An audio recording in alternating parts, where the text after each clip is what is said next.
Halo pemirsa, apa kabar Anda dimanapun berada, dari Sabang sampai Merauke, dari Miangas sampai Pulau Rote. Kami berharap Anda tetap dalam keadaan sehat, sejahtera, dan selalu berbahagia. Malam ini kembali kita berjumpa dan kami menyapa Anda dalam program yang mengajak Anda untuk menyimak, mendiskusikan, dan mengkritisi beragam program pemerintah. Ini dia, Merah Putih. Presiden Trump mungkin membantu kita, memaksa kita supaya kita ramping, supaya kita efisien.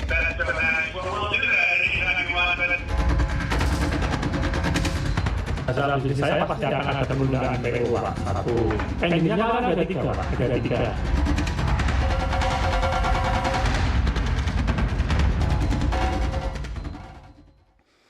Ya pemirsa, malam ini kami ajak Anda untuk berdiskusi tentang perang dagang, perang tarif, khususnya antara Amerika Serikat dengan Tiongkok. Dua negara besar ini sedang terlibat perang dan keduanya adalah mitra strategis Indonesia, tapi dampaknya juga tentu akan dirasakan oleh banyak negara di dunia, termasuk Indonesia. Dan dalam kondisi sedang lagi panas-panasnya perang tarif antara Tiongkok dan Amerika Serikat, kita juga mendengar kabar bahwa pemerintah Presiden Prabowo akan membuka keran impor. Nah, ini seperti apa nanti jadinya ketika ada perang dagang, kondisi ekonomi global sedang tidak baik-baik saja, dan keran impor dibuka. Malam ini kami ajak Anda untuk berdiskusi dengan narasumber yang kami undang sebagai panelis. Saya akan undang satu persatu narasumber kita. Yang pertama adalah Direktur Eksekutif CSIS, yaitu Jose Rizal Damuri. Selamat datang Pak Jose. Apa kabar Pak Jose? Silahkan. Dan kemudian kita juga menghadirkan panelis Wakil Ketua DPD Apindo Jakarta, Nur Jaman. Silahkan bergabung Pak Nur Jaman. Apa kabar Pak Nur Jaman? Silahkan Pak Nur Jaman. Dan kemudian saya juga sudah menghadirkan Ketua Umum Himpunan Industri Mebel dan Kerajinan Indonesia atau HIMKI, Abdul Sobur. Selamat bergabung Pak Sobur. Apa kabar Pak Sobur? Sehat? Silahkan duduk Pak Sobur. Dan yang terakhir adalah Direktur Eksekutif Aprisindo atau Asosiasi Persepatuan Indonesia, Yosep Billy Dosiwoda. Selamat bergabung Pak Billy. Apa kabar? Aku langsung lihat sepatu nih. Silakan duduk Bapak-bapak sekalian. Saya ingin mencoba suara Bapak sekalian sambil menyapa Pak Yose. Apa kabar? Ya, apa kabar? Semangat. Malam. Oke, mantap. Pak Nur Jaman bagaimana Pak? Malam, sehat. Mantap, luar biasa. Pak Sobur? Malam. Oke, bagaimana kondisi mebel kita? Menarik, seru nih. Ngeri-ngeri sedap kayaknya nih. Ngeri sedap ya. Oke, kalau sepatu bagaimana Pak Billy? Waspada. Waspada. Ya. Oke, saya jadi ingat sebuah acara di televisi yang hostnya bilang waspadalah. Oke. Seperti apa soal kewaspadaan itu saya akan mulai diskusi malam ini. Tentunya Pak Yose, saya minta pendapat Anda dulu soal ada dua gajah yang berperang ini. Yang jadi korban siapa ini kira-kira? Ya, sebenarnya kan awalnya tarif itu diterapkan untuk semuanya ya. Semua betul. Tetapi sekarang kelihatannya makin mengarah bahwa ini hanya akan untuk mengilustrasi Tiongkok, karena Tiongkok sendiri yang memang menyatakan bahwa akan terretaliasi. Jadi perkembangannya begitu cepat gitu ya. Yang tapi nggak bisa juga diisolasi. Belum tentu bisa diisolasi karena kemungkinan yang akan mendapatkan kerugian itu adalah Amerika Serikat sendiri. Karena Amerika Serikat sendiri memang sangat tergantung sekali dengan Tiongkok sebagai salah satu supplier terbesar di pasar Amerika Serikat. Dan ini semua tentunya kalau memang dibatasi, sekarang ini kabarnya tarifnya dinaikkan lagi menjadi 245%. Dari tadinya kemarin ini sempat cuma sekitar berapa gitu ya, 70-an, 80-an, kemudian naik jadi 125, naik lagi jadi 145, naik lagi jadi 245. Nah, iya sekalian aja. Ini bukan cuma soal angka psikologis ya ternyata ya. Bukan. Ini Dan memang nggak mungkin tidak diperhitungkan dong sama Tiongkok kan? Iya. Kelihatannya ini memang masih permainannya ya, untuk membuat Tiongkok itu kembali seperti waktu Trump pertama, kembali untuk bernegosiasi. Dipaksa untuk bernegosiasi. Tetapi selama ini sekarang kelihatannya Presiden Xi Jinping lebih confidence untuk saya akan meretaliasi. Kita Pak Nur Jaman, komentar Anda. Begini, bahwa kebijakan Amerika dan Cina itu harus dijadikan satu momentum peluang untuk bisnis kita. Jangan dijadikan tantangan itu, jangan jadikan jadi sakit. Tapi jadikanlah peluang lebih bagus. Biar aja mereka yang berantem ya. Biar mereka yang berantem. Oleh karena itu kita harus mengambil hikmah dari kedua negara tersebut. Diambillah momennya. Kenapa? Daripada kita memperebutkan perang dia, tapi kita malah terlena dengan memperhatikan dia, tapi kita terlena juga dengan kondisi kita. Lebih baik kita ambil peluang dari kita. Caranya lebih mudah. Karena si Amerika pada saat dia di pertama mengeluarkan satu kebijakan akan menaikkan tarif 150%, 30%, kita juga mestinya pemerintah nih yang paling pertama yang harus mengambil sikap lebih awal. Apa? Retaliasi? Apa? Salah bukan itu? Nggak berani kan? Nggak berani. Harusnya negosiasi dulu. Karena itu yang paling Oke. pertama. Karena kan ada ruang gerak dari Trump pada saat dia menggunakan satu kebijakan 32%, itu ada ruang gerak. Dia akan menggunakan 90 hari. Ya, Nah, ya. selama 90 hari itu mestinya dipakai satu momen oleh pemerintah segera melakukan negosiasi ulang dengan Trump. Kita jangan takut, jangan malu dengan Vietnam. Vietnam melakukan hal yang seperti itu. Pada saat Trump ngomong demikian, Vietnam langsung jalan.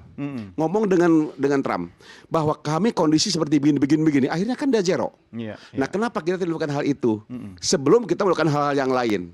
Nah, ini yang mesti digarap oleh kita semuanya. Selama yang paling penting kan negosiasi. Iya. Siapa yang dipercaya oleh Amerika negara kita? Mau presidennya, mau mentekonya, Iya, silakan. kan Amerika itu dipimpin oleh Trump yang pengusaha. Nah, mindset pengusaha Nah. kan beda dengan politisi kan? Nah, itu dia tuh. Jadi mesti. maksud Anda sebagai wakil para pengusaha itu negosiasi lah Negosiasi yang kuncinya paling gitu. pertama kuncinya. Dan dia memang minta dinego kan? Betul. Itu kan makanya dia melakukan bahwa itu kami lakukan 90 hari ke depan untuk proses. Itulah di situ ruang gerak untuk negosiasi dari semua negara, termasuk Indonesia.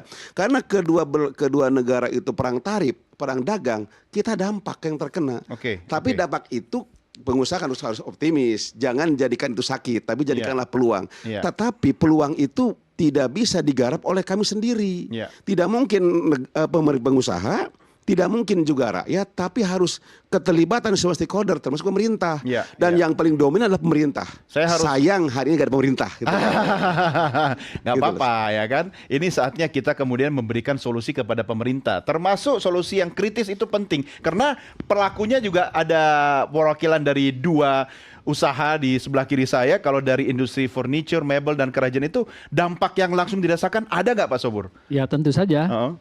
Ini menarik sekali ya yang disampaikan Pak Nurjaman tadi, bahwa kita harus mengambil ini sebagai satu momentum untuk melompat ya. Kalau kita melihat bahwa ada tarif 32% dan ada 90 hari itu waktu tadi, yang lebih dari cukup untuk melakukan negosiasi. Lebih dari cukup. Tapi sebenarnya harusnya ini diambil lebih cepat lagi ya. Jadi dalam pemahaman kami presiden mungkin yang harus turun tangan. Trump ini kan lebih senang perang dagang ketimbang perang militer atau mungkin pakai nuklir ya. Karena itu sangat strategis kalau presiden kita langsung turun tangan. Karena bagaimanapun Pak, untuk kami di industri mebel dan kerajinan, pasar Amerika ini adalah dominan sekali. 53,7% ekspor kami ke Amerika. sana. Ya, Setelah Amerika kemana? ya, baru ke Uni Eropa. Oh, Tapi oke. per country kita ke Jepang sama Netherlands ya. Jadi ini satu kondisi di mana kalau tarif ini diberlakukan efektif nanti setelah 3 bulan, pasti ada resiko besar yang kita hadapi.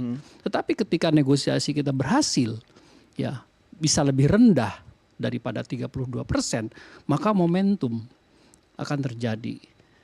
Bahwa ada ceruk di sana yang ditinggalkan oleh Cina misalnya 9,6 miliar dolar atau hampir 10 miliar dolar kan. Kita bisa besar sekali, masuk. Pak.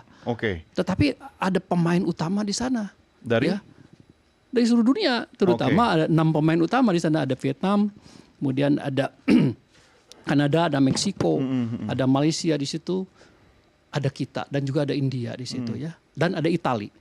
Nah, di antara para pemain utama ketika Cina itu keluar, maka yang memperebutkan ceruk pasar yang ditinggalkan oleh Cina, apalagi dengan tadi tarif yang hari ini seperti guyonan ya, lebih tinggi daripada yang kita duga. Iya.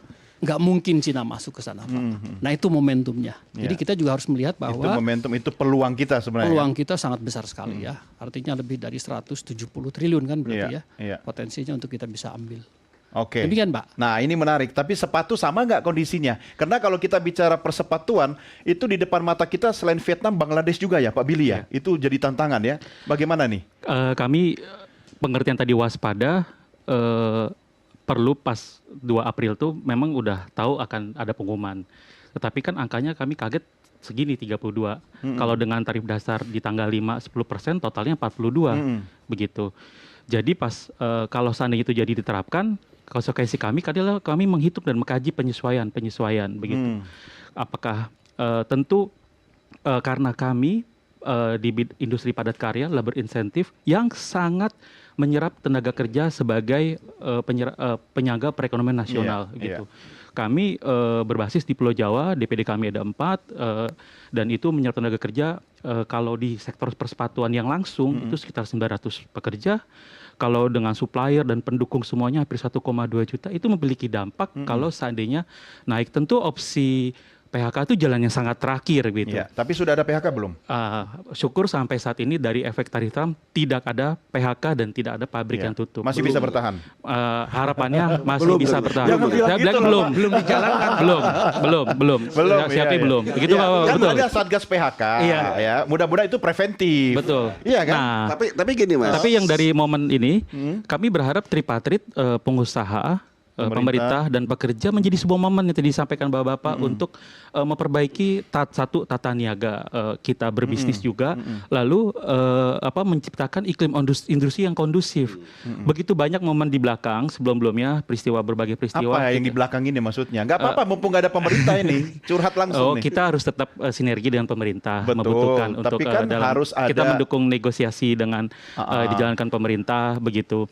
Saya pikir ada beberapa hal yang bisa nanti kita uraikan dalam berikutnya. Tapi Iya. iklim industri itu banyak sekali yang bisa dilakukan sebagai kita bisa tahan untuk 3 bulan bertahan ini penyesuaian dan menanti proses lobby ini hasilnya Kayak seperti judul apa. lagu, ku coba tuh bertahan. Tapi masih malu-malu kucing Pak Billy, belum panas nih. Gimana tadi Pak Nurjaman? Oke, gini tadi saya tertarik bahwa agak nyeleneh sedikit terkait dengan ada Satgas PHK. Sebenarnya yang diperlukan itu sekarang bukan Satgas PHK, Mas, tapi mitigasi atau tim pengendali PHK. Nah, kalau terjadi kemarin seperti Pak baru disampaikan pada saat secara ekonomi akan mengapresiasi masukan dari teman saya bahwa adanya Satgas PHK, saya kurang setuju. Yang bagus itu adalah mitigasi atau tim pengendali PHK. Kalau tim PHK itu akan semua kena. Sebelum terjadi masalah dimitigasi dulu. Lebih baik preventif ya? Preventif dulu. Kalau dibentuk Satgas PHK itu sudah terjadi PHK baru sanksi Kan terhadap ada PHK waktu 3 bulan atau tersebut. 90 hari sambil proses negosiasi berlangsung. Betul. Maksudnya itu mungkin preventifnya pemerintah itu toh tidak mungkin 100% juga mengendalikan tidak terjadi PHK gitu loh Pak. Artinya saya akan menguatkan tadi bahwa kita perlu, karena ini yang sedang berperang itu adalah Amerika sama Cina, bahwa kita perlu ada kemitraan dengan kedua negara tersebut. Mengambil momentum untuk bekerja sama dengan kedua negara tersebut. Kedua, yang paling pertama, nah disitulah terkait dengan kedua negara tersebut untuk diajakkan negosiasi. Yang kedua, perlu ada diversifikasi supaya ada celah baru. Kita bisa bekerja sama dengan negara lain. Pasar baru, pasar produk baru, tidak tergantung kepada Amerika saja. Nah kan gini, saya sempat punya satu guru saya pada saat duduk di bangku. Anda kalau berusaha janganlah menggantungkan diri pada seseorang. Kalau menggantungkan diri pada satu negara atau satu orang, tunggu akan kecewa. Saat inilah kita bentuk kecewa kan? Gara-gara itu kita kecewa. Nah itu salah satunya. Nah oleh karena itu kita kekecewaan tersebut maka jadikanlah peluang untuk menjadikan satu momen yang lebih bagus. Bagaimana kita mencari pasar baru. Dan ini ditunjukkan oleh pemerintah mestinya. Tapi kan cari pasar baru tidak bisa ujuk-ujuk besok dapat. Gimana Pak Yose catatan Anda? Iya betul. Satu hal sebenarnya ya, saya setuju sekali bahwa kita harus bernegosiasi paling tidak selama 90 hari. Tetapi jangan berhenti hanya dari situ. Ada mungkin dua hal yang perlu dilakukan. Yang pertama adalah kita juga perlu melakukan pembenahan di dalam negeri. Ya, tentunya ada banyak PR-nya tuh, segala macam yang deregulasi dan segala macam untuk sebenarnya momentum 90 hari inilah. Ini momentumnya ya kan? untuk mengerjakan Betul. itu semua. Jadi kaki kiri, kaki kanan harus ready Iya. kan? Satu lagi adalah kita juga jangan membiarkan bahwa kita akan dibully seperti ini lagi terus-menerus. Oleh karena itu kita harus melakukan konsolidasi bersama negara-negara lain juga. Di luar Amerika gitu ya. Serikat Di dan luar Tiongkok. Amerika Serikat dan BRICS Tiongkok. misalnya? Atau bahkan juga melibatkan Tiongkok juga gitu Iya, ya. iya, iya. Nah, karena ini kita nggak bisa lah.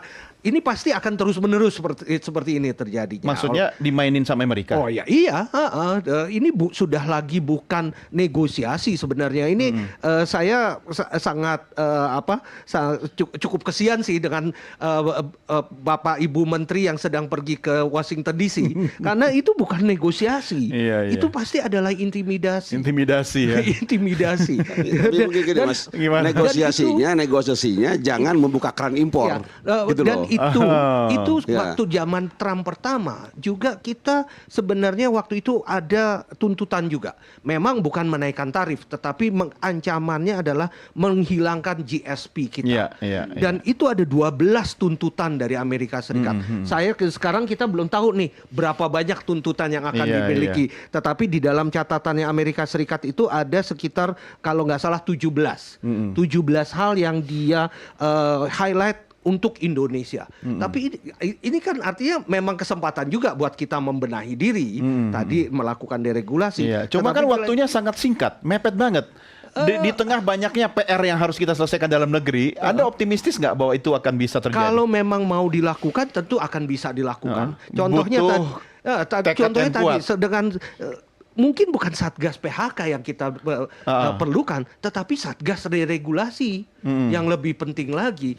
Bagaimana ini menjalankan ke depannya dalam 90 hari tersebut melakukan deregulasi yang lain. Karena deregulasi ini terlepas dari permintaan Amerika Serikat, itu juga akan membuat kita menjadi lebih efisien dan lebih siap lagi kalau memang misalnya ada perubahan yang besar di dunia ini. Salah satunya adalah perubahan di Tiongkok itu sendiri. Iya, iya. Karena Tiongkok sekarang harus dipaksa untuk meningkatkan konsumsi domestik mereka. Betul. Tidak lagi mengekspor. Dan itu artinya banyak sekali kebutuhan-kebutuhan di Tiongkok sendiri yang akan meningkat. Tapi dengan jumlah penduduk yang cukup besar, itu mungkin tidak seberat kalau itu terjadi di tanah air kita gitu. Betul. Ya, untuk konsumsi kan. Iya. Oke, kita tahan dulu karena masih banyak hal-hal yang bisa kita diskusikan, termasuk dari bapak-bapak berdua, Pak Sobur, Pak Bill ini yang paling merasakan langsung di lapangan seperti apa. Tapi nanti di segmen berikutnya, pemirsa jangan kemana-mana, yang Merah Putih segera kembali sesaat lagi.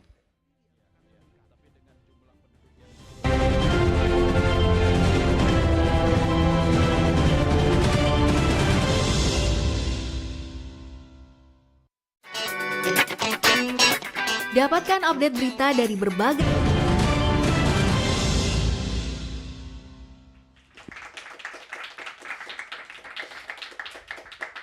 Terima kasih pemirsa masih tetap setia bersama kami dalam program Merah Putih hanya di Nusantara TV. Saya Doni The Kaiser. Program ini selain di Nusantara TV, dapat juga Anda saksikan melalui live streaming di channel YouTube Nusantara TV Official. Silahkan like, share, subscribe, dan jangan lupa kalau Anda ingin komen, diskusi, atau menyampaikan pendapat terkait topik diskusi kita malam ini, lanjutkan komentar Anda di kolom komen yang ada di channel YouTube Nusantara TV Official. Oke, kita lanjutkan diskusi kita. Saya masih penasaran Pak Sobur kalau bicara dampak kepada industri mebel sendiri. Nah, ini kan nanti bayangan saya akan banyak serangan mebel impor. Sudah mebel impor, dalam negeri kita pasarnya lagi berjuang, kemudian harga mereka juga murah gitu. Kondisi kenyataan di lapangan seperti apa ini? Ya, persis sekali ya. Tapi saya sebelum menjawab itu, ada upaya dari pemerintah harus memastikan deregulasi tadi supaya daya saing kita meningkat. Tatkala misalnya kita berpikir Ini dalam 90 ada hari ini juga? iya, Oke. kurang harus cepat. Ketika kita mau bertempur dengan Vietnam, misalnya Malaysia sesama ASEAN nih Pak, maka dipastikan ya daya saing kita harus membaik. Jadi sejumlah aturan yang tidak penting atau menghambat harus dihilangkan. Nah, betul sekali yang ditanyakan tadi Pak Doni bahwa pasti Cina akan mengalihkan pasarnya. Ya. Ya, coba kita lihat hari ini saja impor dari Cina udah masuk di angka 87%. 87%. Ya, dari total 1,2 miliar dolar. Ya, itu kan artinya masif sekali Pak.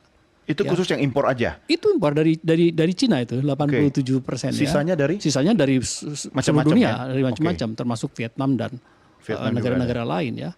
Jadi di situ kita bisa melihat bahwa sebelum pertempuran ini terjadi, maka Cina udah mengalihkan. Berarti Cina tidak terlalu repot dong untuk memperbesar pasarnya di tanah air kita kalau di angka 87% kan itu. Cina udah punya persiapan jauh. Perang dagang ini dilihat oleh Cina bukan hari ini, Pak. Iya, iya. Di babak pertama Sejak dengan 2012 Trump, kan? Iya. dia sudah punya kalkulasi. Jadi untuk bisa mensubstitusi ya target market yang biasanya masuk ke Amerika dialihkan ke seluruh dunia di luar dalam negeri ya. Kan total ekspor dari Cina itu tidak semuanya ke Amerika, Pak. Betul. Ke Amerika hanya 10 miliar dolar sekarang.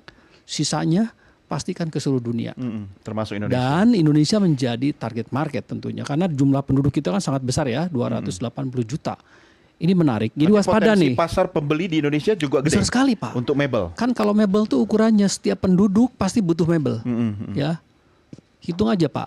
Jumlah penduduk kita 280 juta. Jadi potensinya besar sekali. Ini yang akan menjadi bidikan mereka. Karena itu pemerintah harus waspada di sini untuk memastikan bahwa bagaimana caranya kita harus memastikan supaya laju impornya direm. Karena ini peluang buat kita. Lebih baik kita yang mengerjakan itu ya. Walaupun itu ada nggak bisa aturan. dibebaskan kepada mekanisme pasar. Nanti dianggap proteksi loh. Kita Bisa, ribut lagi. kita Hah? punya hak. Amerika juga melakukan itu kan. Heeh. Tapi Kita bargaining masuk power kita tarif terhadap dong. Tiongkok Kita misalnya berikan apakah tarif. cukup kuat? Ya, kita bisa berikan tarif. Tentu saja ada kalkulasi-kalkulasi yang mungkin bisa diatur di situ ya. Tetapi saya memastikan bahwa hati-hati. Indonesia juga perlu memastikan bahwa impor dari Cina ini akan membludak ke sini. Harus Ya. kita tahan. Ya. Ya. Oke. Kalau perlu misalnya kalau terjadi pelabuhannya gini, dipindahkan. Kalau terjadi pengalihan perdagangan di Cina, kita dampaknya nggak? Pasti, Pak. Ya. Kira-kira dampak kita kan itu dampak ke semua negara kan? Ya. Di dalam termasuk Indonesia. Ya. Berapa banyak Pak kira-kira? Kan kalau kita lihat dengan jumlah penduduk yang besar, Pak, dan setiap penduduk misalnya memerlukan, Bapak bisa perhatikan kalau kita membuka keran impor ya, dalam arti TKDN misalnya dihilangkan. Bapak bicara bangku sekolah SD, SMP, SMA, perguruan tinggi, madrasah, berapa banyak, Pak? Nah itu yang saya maksudkan. Itu ratusan Kalau ini terjadi triliun. pengalihan pasar oleh Cina, maka dampak kita akan terjadi apa? Itu yang beresiko Dampak langsung. tinggi. Kan? Dampak Ya. langsung. Tapi sebentar, Oleh karena saya setuju Ya, tadi ya. Ini kan pemerintah segera mebel, mengambil kalau alih gitu sepatu loh. sama nggak kira-kira dampaknya? Saya akan merespon bagian akhir tentang impor. Tetapi yang penting 90 hari ini yang kita menindaklanjuti diskusi tadi, yang sangat kami untuk daya tahan kami relaksasi dan insentif. Yang pertama ya, relaksasi dan insentif yang dibutuhkan. Apa saja? Yang pertama satu, biaya gas dan listrik dalam proses produksi. Oke. Bisa disubsidi dalam diskon atau subsidi 50%. Itu yang pertama. Yang kedua, insentif dalam bentuk listrik tadi panel solar, lalu juga BPJS-TK dapat ditangguhkan oleh pemerintah. Yang lebih penting lagi dalam 90 hari ini kalau biar kami bisa bertahan adalah penurunan PPN dalam proses ekspor dan impor, kita pelaksanaan dalam produksi itu dapat berjalan. Lalu berikutnya apa? Jangka panjang, tetapi ini sudah bahas dari 10 sampai 12 tahun belum selesai. Apa itu? Yaitu adalah USEPA. Indonesia European Union, FTA kita, Comprehensive Economy SEPA ini, Partnership Agreement, ini berharap bisa dapat dirampungkan begitu dalam jangka panjang. Ini bisa menjadi alternatif pasar ke Eropa. 27 Pasar negara. utama sekarang dari Indonesia kemana? Kalau untuk peraturan yang pertama itu tentu Amerika. Data kami hampir Nilainya berapa? 2.393 US dollar kalau untuk Amerika. Cina juga kedua. Dan ketiga baru ke Eropa. Cina itu kecil memang 594. Tapi produk sepatu Tiongkok ke Indonesia? Ya itu juga ada pesaing juga cukup besar gitu. Tapi saya dalam momen ini saya juga ingin membahas selainnya tadi yang ketiga tuh yang keempat juga adalah deregulasi itu penting. Faktor yang lainnya law enforcement. Menciptakan industri yang sangat baik begitu, tidak ada gangguan ormas di lapangan, itu masalah klasik, tetapi akumulasi nilainya setiap tahun makin bertambah. Klasik kok dipelihara. Bagaimana ini juga bisa menjadi jangka panjang 90 hari menjadi penopang. Tapi susah loh Terakhir, masalah klasik 90 hari. Oke, terakhir saya juga maaf Bapak, saya ingin menanggapi terkait impor. Kalau bagi industri lain, pernyataan Pak Presiden mungkin ada dampak positif dan negatif. Bagi Aprisindo, kami terkait impor, kami perlu bahan baku yang selektif. Bagaimanapun juga kami perlu untuk impor, proses produksi sini bahan jadi dan kita melakukan ekspor. Di sini terjadi proses produksi penyerapan tenaga kerja. Jadi kami bukan menolak 100%. Berapa banyak bahan baku impor? Kami, data kami terakhir setelah panjang 2004 yang kita gunakan untuk bahan kami sekitar 60%. 60%. Karena dalam negeri Disubstitusi lokal nggak bisa? itu kolaborasi tentunya begitu. Dengan Maksudnya kolaborasi dengan dalam negeri, dengan sumber dalam negeri juga, Oke. kancing dan benang segala macam. Tetapi kan dari sana angka yang kami pahami dan data kami 2024 seperti itu, walaupun perlu diversifikasi dan juga tantangan dari Ya. domestik. Terakhir kalau seandainya Pak Presiden mengatakan demikian, kita nggak menolak bapak-bapak. Saya pikir perlu kolaborasi selektif juga untuk proses impor ini begitu, Ya. agar semua Gimana, Pak? dalam negeri tahan gitu. Ya. Ya, oke. Kalau saya mau menanggapi mengenai masalah import ini. Ini memang jadi permasalahan karena akan ada kemungkinan peralihan dari Tiongkok itu sendiri. Tetapi kalaupun memang mau melakukan pembatasan-pembatasan, itu harus dilakukan dengan cara-cara yang benar. Gitu. Yaitu?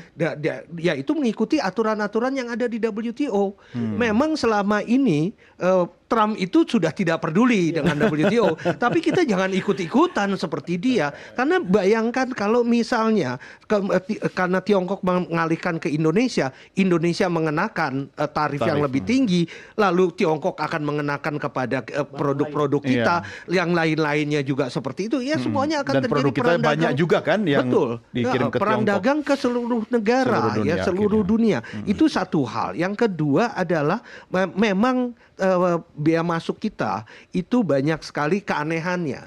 Biasanya tuh untuk mengimpor bahan baku ini malah dipersulit. Bahan baku itu malah biaya masuknya lebih tinggi padahal kita dibandingkan butuh. dengan padahal Atau kena kita butuh. karantina. Kena karantina juga. Iya, karena nggak akan mungkin kita memproduksi Iya. semua barang-barang atau Kenapa bisa kebutuhan begitu? kita di dalam Banyak negeri. hal-hal gaib ya, termasuk Itu hal-hal gaib ataupun juga pengaturannya yang nggak pernah beres dari dulu. Tapi ini sudah ketahuan kok. Sebenarnya gampang untuk menelusurinya bahwa yang bahan baku itu bisa lebih dipermudah untuk impor. Oke, Pak Yose, tahan dulu. Karena ternyata hal-hal gaib itu banyak yang harus kita diskusikan. Itu sebabnya kita butuh wakil pemerintah ada di sini ya. Tapi mudah-mudahan sudah hadir walaupun gaib ya. Tapi yang tidak gaib itu adalah pernyataan masyarakat, termasuk komentar dan pertanyaan mereka seperti apa. Kita harus dengarkan apa yang disampaikan oleh masyarakat berikut ini. Yang saya rasakan ada penundaan PO sekarang. Ada berapa yang ditunda, Pak? Ada berapa yang ditunda ya? Pendingnya kan ada tiga, Pak. Ada tiga pendingnya yang sampai hari ini belum jadi ditaringi gitu, belum jadi dikasih. Itu saja kalau bahasanya melihat. Setelah itu nanti mungkin ada pengurangan kuantiti atau adjustment harga ulang dan segala penyesuaian. Tentu ada kekhawatiran tersaingnya produk dari petani-petani yang dalam negeri seperti itu. Ya tidak menutup kemungkinan kita bisa belajar dari produk impor dari segi hasil panennya. Tapi kan kalau memperluas impor keseluruhan itu menurut saya kurang.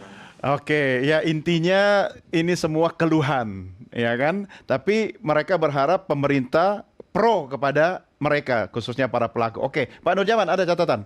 Ini catatan saya begini, kan dalam 90 hari ini yang paling pertama itu pemerintah harus melakukan 3 hal. Satu, negosiasi. Yang kedua, melakukan satu terobosan baru untuk mencoba menjalin satu diskusi besar di internal kita. Yang ketiga adalah diversifikasi. Tapi yang pertama tadi, yang paling mendesak sekarang, pada saat sekarang ini kan pemerintah sedang mengutus perwakilannya, ada Bu Menko dan Luis Signa untuk negosiasi di sana. Tetapi titip pesan supaya dalam negosiasi ini jangan ada tukar tambah. Kita akan memperluas impor dari Amerika, tapi kita juga mendapatkan satu keringanan. Itu kita nggak suka.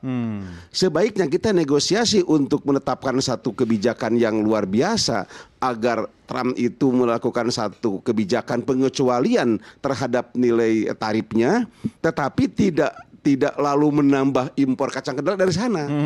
Nah, ini yang harus dijaga oleh kita, termasuk bahan baku dari Amerika terhadap negara kita itu supaya disaring. Agar apa? Agar kita yang punya produk di sini bahan baku kita juga jalan. Nah, ini yang harus dikedepankan. Nah, lalu saya setuju dengan Mas tadi bahwa saat ini yang paling pertama juga dalam rangka untuk meningkatkan ke depan ini tidak atau insentif yang bisa diberikan oleh pemerintah itu saya setuju. Misalnya bahan gasnya dapat insentif. Kalau BPJS Ketenagakerjaan itu kecil penangguhannya, seberapa nilainya. Tapi yang paling dominan berdampak kali kepada pelaku usaha. Tapi nggak begitu berdampak. Tapi kita butuh perlindungan terhadap pekerja. Ya. Itu masalahnya. Itu nggak seberapa. Kata kuncinya di perlindungan. Di perlindungan. Tetapi cost produk itu dibuat oleh bahan pembantu dan bahan pembantu dan bahan baku. Bahan bakunya mesti diefisiensikan, lalu juga di bahan pembantunya. Tadi seperti apa? Gas, solar dan sebagainya. Itu yang mesti, atau misalnya listrik, PLN dan subsidi lagi. Kemarin dapat subsidi oleh rakyat 5%. Sekarang mungkin diberikan subsidi terhadap industri untuk PLN-nya, untuk bahan gas dan sebagainya. Kalau yang normatif, kalau yang pelindungan saya nggak begitu setuju untuk dapat penangguhan. Seberapa namanya penangguhan itu mesti dibayar juga kan? Cuma diundur aja. Hanya mundur. Tapi kalau insentif pengurangan biaya atau diberikan diskon terhadap bahan baku atau bahan pembantu yang dikeluarkan oleh negara, misalnya seperti PLN dan gas, itu saya sangat setuju. Ya, tapi saya masih belum masuk akal soal bahan baku yang tadi banyak hal gaibnya itu, kenapa bisa sampai begitu dan dipelihara dengan baik? Ya, salah satu hal misalnya, salah satu aturan itu adalah apa yang disebut dengan larangan dan pembatasan. Itu larangan dan pembatasan itu pasti Mas Billy bisa cerita banyak ya mengenai itu di industri sepatu, karena banyak sekali. Padahal itu kan dasar dari sebuah produksi berjalan gitu kan. Produk-produk yang dilarang ataupun diberikan kuota untuk importnya hanya diperbolehkan oleh dilakukan import oleh pihak tertentu misalnya. Ini yang juga kemarin itu dibicarakan oleh Pak Prabowo, Pak Presiden di acara Sarasehan Ekonomi, dan itu adalah salah satu alasan juga kenapa produk-produk atau industri-industri di Indonesia itu tidak bisa efisien. Mungkin biar nggak ada monopoli kali. Iya, karena ini malah menciptakan monopoli. Dengan peraturan pembatasan aturan tadi itu malah menciptakan monopoli, terutama monopoli untuk melakukan nggak ada kuota-kuota, dibuka aja impor. Ya, sebenarnya bukan cuma tidak ada kuota, tetapi lebih diperjelas juga. Kalau memang ada aturannya itu seperti apa, dan siapa saja juga boleh menjadi pengimportir tadi asalkan mengikuti aturan-aturannya ini. Sekarang ini aturannya kebanyakan sebagaib tadi. Nah, di lapangan seperti apa? Oke, sebelum saya menanggapi Bapak, saya ingin menanggapi sedikit karena waktu kita diundang oleh Menteri Ekonom waktu 7 April itu disampaikan paparan ke Menteri Keuangan gitu, bantuan APBN ini bisa menjadi tetesan untuk menopang industri bila melalui insentif. Jadi yang tadi, maaf saya nggak mau sebutkan programnya, yang tadi tidak kurang efektif di program tertentu dialihkan untuk menopang industri sehingga proses produksi bisa berjalan. Ini adalah fungsi dari bantalan APBN yang dimaksudkan Bapak ini. Itu bisa terasa manfaatnya nanti di industri sepatu? Waktu COVID terasa. Oke, tapi beda kondisinya beda sekarang. kondisinya, begitu. Berarti nggak perlu insentif lagi dong? Oh bukan, kalau tarif ini naik berarti kita kan antisipasi 90 hari ini Mas. Oke. Gitu. Saya setuju, bukan satgas PHK tapi mitigasi. Karena yang saya uraikan ini juga termasuk mitigasi. Tetapi yang perlu dilihat data pengangguran yang nggak jelas. Misalnya BPS 8 juta, lalu di pembukaan Omnibus Law 45 juta. Yang ketiga ada penutupan para masyarakat pekerja menutup aplikasi BPJS TK karena berhenti bekerja. Betul. Itu data lagi. Nah kita mau pakai data sampel yang mana untuk menjadi referensi untuk mencegah ini dari berbagai komoditas industri, kalas kaki, mebel dan sektor-sektor lain, tekstil dan garmen itu juga perlu menjadi fokus perhatian. Yang kedua terkait terkait impor, saya bersharing aja hasil anggota misalnya kita impor kulit. Gitu perlu kulit untuk bahan sepatu. Tetapi ada proses karantina yang begitu panjang. Memang ada masalah kulit jadi makanan oleh pelaku yang lain. Itu berbahaya. Jadi, itu kulit krecek kali Pak. Nah ini yang kita perlukan, beda, kulit kan? industri beda. Iya. Gitu. Jangan kena yang satu untuk mencegah yang lain, tapi berdampak kepada bahan baku yang diperlukan. Tapi kan harusnya sudah ada pembedaan ya. Nah itulah yang kita tekankan ini. Kalau ini kan contoh-contoh item abu-abu. Yang contoh ya. Sengaja dibikin abu-abu. Sengaja dibikin itu sebetulnya. itu tadi yang gaib-gaib tadi Jadi itu. yang bagusnya itu kalau kita di kondisi baik-baik saja, jangan dibuat peraturan yang aneh-aneh. Tapi giliran kita saat ini Emang tidak kapan baik-baik. kita kondisi baik-baik saja, khususnya Ya misalnya industri kemarin sepatu? tidak ada isu tarif Trump dan keadaan seperti ini, itu masih tiba-tiba baik-baik. muncul Permendak, tiba-tiba muncul peraturan-peraturan baru yang para peserta tuh harus aplikasi, Cortex segala Jadi macam. sebenarnya itu. siapa sih yang paling mendapatkan keuntungan dari situ Ini seperti sebetulnya apa yang disampaikan tadi Pak Yose itu adalah bagian daripada PR yang harus dikerjakan pemerintah. Bagaimana memastikan bahwa semua aturan itu bisa terukur, ya. Seperti tadi ya, memang kita butuh barang-barang yang diimpor, tetapi untuk tujuan ekspor, ya. Dan pemerintah sudah menyiapkan ya yang disebut KITE atau KITE IKM atau kawasan berikat misalnya. Tetapi pelaksanaannya ini memang perlu pengawasan yang ketat dari banyak pihak ya. Kita bisa melihat bahwa untuk beberapa kasus memang ada hambatan itu terjadi. Karena itu bagian daripada deregulasi harus dijalankan. Kan intinya adalah supaya daya saing kita membaik, Pak. Nah, lain halnya ketika kita impor. Saya punya keyakinan kok kita bisa membatasi sejumlah importasi yang memang kita sudah bisa mandiri. Asal? Ya, itu bisa bicara. Kita negosiasi kalau kita harus misal patuh kepada WTO, kita bisa bicara kok di situ. Ya. Kan setiap negara harus balance, Pak. Ya. Pada dasarnya. Tapi kan kalau gitu. mebel atau furniture kan bahan baku lebih banyak dalam negeri kan, Pak? Ya, betul. Komponennya bukan hanya bahan baku dan bukan hanya upah. Banyak sekali. Oke. Ya. Dan Cina kan terkenal sekali punya kemampuan yang sangat efisien. Iya, iya. Sehingga apa? Membuat satu barang yang kurang lebih mirip sama Dengan harga yang dia lebih bisa lebih kompetitif. murah. Iya. Nah, ada kami memang kenapa kita punya target market yang bagus ke Amerika Serikat ya sampai kita hampir 1,9 pada saat tahun 2021-22 itu. Ada beberapa yang tidak bisa diproduksi di Cina, yaitu barang-barang yang berbasis kayu eksotis kita, Pak, seperti kayu jati, rotan, dan kayu-kayu yang memang mereka tidak miliki. Kita unggul di situ. Kita unggul di situ. Tetapi ceruknya belum besar. Dia akan bikin KW-nya, Pak. Ya, ceruknya belum besar. Iya, karena jati KW. Kita mirip dengan Italia kan, angkanya Iya, kurang iya. lebih sekitar 1,3 miliar dolar. Tapi Cina bisa membuat dengan volume yang besar. Betul. Sehingga apa? Mereka masuk ke sini ngerangsek Iya, gitu iya, ya. mass Nah, itu product. mungkin Oke. potensi yang harus kita Iya, waspadai. kita lanjutkan di segmen berikutnya, Bapak-bapak sekalian. Dan pemirsa tetap bersama kami, Merah Putih segera kembali sesaat lagi.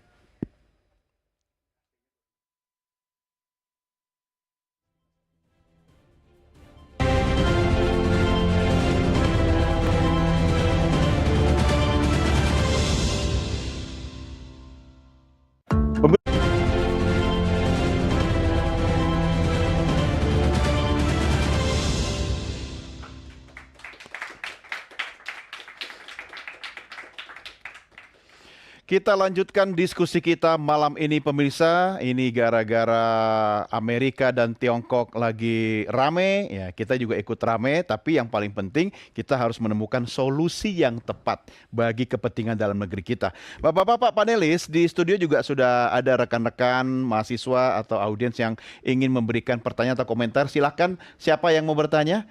Oke, boleh berdiri, sebutkan nama, dari mana, dan pertanyaannya langsung. Silakan. Selamat malam. Selamat malam. Nama saya Acak, saya dari BINUS. Acak? Iya. Mas Apa Acak. nih yang diacak-acak nih? Tarifnya ya? Iya, tarifnya. Oke. Mahasiswa jurusan apa? Dari jurusan Mass Communication. Asik, jurusan saya dulu. Oke, silakan. Nah, untuk bapak-bapak semua nih, pelaku usaha, industri, nah kira-kira kebijakan Prabowo ini nantinya itu akan mengefisienkan pasar atau justru akan berdampak buruk pada ketergantungan kita pada produk-produk impor. Sekian. Oke, ya menarik. Oke, silakan Pak Nujapan. Begini, tidak ada pemerintah atau pemimpin pada saat kebijakan itu punya tujuan jelek. Tentunya punya tujuan bagus. Niatnya. Sehingga pada saat Pak Prabowo dilantik menjadi presiden, tujuannya akan meningkatkan pertumbuhan ekonomi berapa? 8%. 8%. Pak Jokowi 2 periode harapan 7%, sampai enggak? Enggak sampai. Belum, Pak. Kabur selesai kan? Nah, ini tapi harapan Maksudnya nanti dirapel sama Pak Prabowo. Nah, tetapi ini kan harapan besar untuk angka 8%, itu kan kita mesti apresiasi niat baiknya. Iya. Urusan sampai nggak sampai itu urusan proses. Iya, Nah, iya. Tetapi bahwa Pak Prabowo meningkatkan efisiensi juga tentu ada dampak jelek ada bagusnya. Nah, pemerintah sekarang melakukan efisiensi, dampak jelek juga ada kok. Dirasakan oleh teman-teman pengusaha di bidang akomodasi. Itu sangat rentan sekali. Agak mengeluh sekarang dengan kebijakan efisiensi. Tetapi karena pemerintah punya tujuan besar, kenapa tidak untuk diapresiasi? Tapi kita harus berdoa juga apa sampai kan untuk efisiensi itu mencapai angka 8%. Nah, kalau persennya kolab, ingat gini Pak, ingat. Pada saat kita 2 atau 3 tahun yang lalu Covid, 2 tahun yang lalu berapa pertumbuhan ekonomi kita? Minus kan? Minus. Artinya kehadiran dunia usaha itu penting untuk menata pertumbuhan ekonomi. Kalau kita tidak ada, kolab semuanya, tiarap. Konsumsi Nggak ada. Nah, saya menyangkut tadi bahwa untuk menunjang itu tadi kan Pak Sobur bilang perlu daya saing. Kenapa perlu daya saing? Daya saing itu ditopang oleh daya beli masyarakatnya berkurang. Kalau daya beli masyarakat berkurang, nggak sampai itu tujuan 8%. Kenapa? Nggak belinya mahal. Ya, apalagi kelas menengah ya. Apalagi paling kelas penting. menengah. Oke. Nah, itu nggak tercapai. Ya. Nah, Sebentar, Pak Yose, saya sekaligus ini ada satu lagi ya. Nanti dielaborasi aja. Silakan siapa yang bertanya berikutnya, boleh berdiri, sebutkan nama, dari mana dan pertanyaannya apa. Perkenalkan, nama saya Shirley dari Universitas Emputan Tular. Emputan Tular, oke. Fakultas Ilmu Komunikasi. Asik. Anak komunikasi banyak malam ini ya. Oke, silakan pertanyaannya Shirley. Izin bertanya kepada Bapak-bapak, jadi dari sudut pandang para pelaku usaha ini, apakah perang Amerika dan Cina ini akan membuka peluang baru atau justru malah menambah ketidakpastian dalam bagi investor yang ingin menanam modalnya di peluang Indonesia? atau nambah masalah gitu. Ini Bapak berdua yang harus jawab. Tapi sebelumnya silakan Pak Yose dulu. Oke, tadi untuk menjawab masalah impor tadi ini ya, kita harus pertama-tama kita harus sadar dulu bahwa impor itu nggak jelek. Gitu. Selama ini kita punya pemikiran bahwa import itu jelek, gitu. Mematikan dalam negeri. Padahal kenapa Vietnam bisa lebih mempunyai daya saing yang lebih tinggi dari kita? Karena mereka membuat import itu bisa mendukung daya saing mereka. Begitu juga ketika Tiongkok dulu awal-awal sampai tahun 2000-an awal, ya mereka mengimpor semuanya. Bahan bakunya itu dari impor dan bisa dijadikan bahan ataupun dasar untuk menjadi lebih berdaya saing. Nah, sekarang ini kadang kita ketakutan impor itu telah menjadi buruk. Nah, akhirnya jadi beban. Ya, benar-benar akhirnya jadi beban gitu. Ya harusnya untuk bahan baku jangan dong. Nah, betul. Jadi mungkin harus ada pengaturan-pengaturan yang lebih selektif baik, selektif, paling tidak dalam waktu sementara ini. Tapi kemudian kita juga harus merubah pandangan itu tadi, bahwa import itu tidak selalu jelek. Import itu malah bisa dibikin untuk mendukung ekspor kita. Itu mindsetnya pemerintah yang lebih utama harus diubah. Yang harus diubah, betul. Kan? Karena dia akan bikin aturan main kan. Iya, betul. Kemudian kalau boleh sedikit mengenai tadi itu dampaknya. Dampaknya saya pikir masih sangat awal sekali sekarang ini. Kita masih terus harus berhati-hati. Karena kelihatannya sekarang ini memang yang disasar Tiongkok. Tapi ini tidak menutup kemungkinan bahwa akhirnya semuanya bergerak seperti yang diinginkan oleh Trump. Karena Trump itu menginginkan bahwa akan ada new economic order yang dibikin oleh Amerika Serikat. Tapi kan tentu akan dampak ke negara kita juga. Karena kita masuk perdagangan internasional kan? Karena kita pada juga termasuk perdagangan internasional. Mau tidak mau, suka tidak suka, pasti akan terdampak itu. Urusan dapatnya kapan itu proses. Apakah besok atau lusa? Nah gitu. Ini pelaku yang paling merasa gimana sekaligus menjawab pertanyaan Shirley tadi. Menarik Mas Acak ya. Tapi sebetulnya mungkin yang dimaksud pertanyaan tadi efisiensi. Kalau filosofi efisiensi kan bagus Pak. Tetapi yang dilihat barangkali pemindahan anggaran ke sektor lain. Sehingga sektor lainnya yang memerlukan suntikan dana besar untuk bergerak ekonomi ini terganggu. Saya kira ini pemerintah harus bijak, refocusing istilahnya gitu ya. Tetapi di lain pihak kita melihat bahwa kalau pemerintah tidak cermat menata situasi seperti ini, bukan hal yang tidak mungkin, malah akan terjadi pelambatan ekonomi yang terjadi sekarang kan. Karena itu kita melihat bahwa barangkali yang disampaikan di pertanyaan kedua, apa ada sisi positif? Pasti. Setiap kebijakan itu kan akan berdampak pada dua hal, pertumbuhan dan atau resiko. Ya, kita melihat tadi kalau dari industri kami mebel dan kerajinan ke Amerika kita mempunyai peluang. Tetapi kita sekaligus berhadapan dengan Vietnam.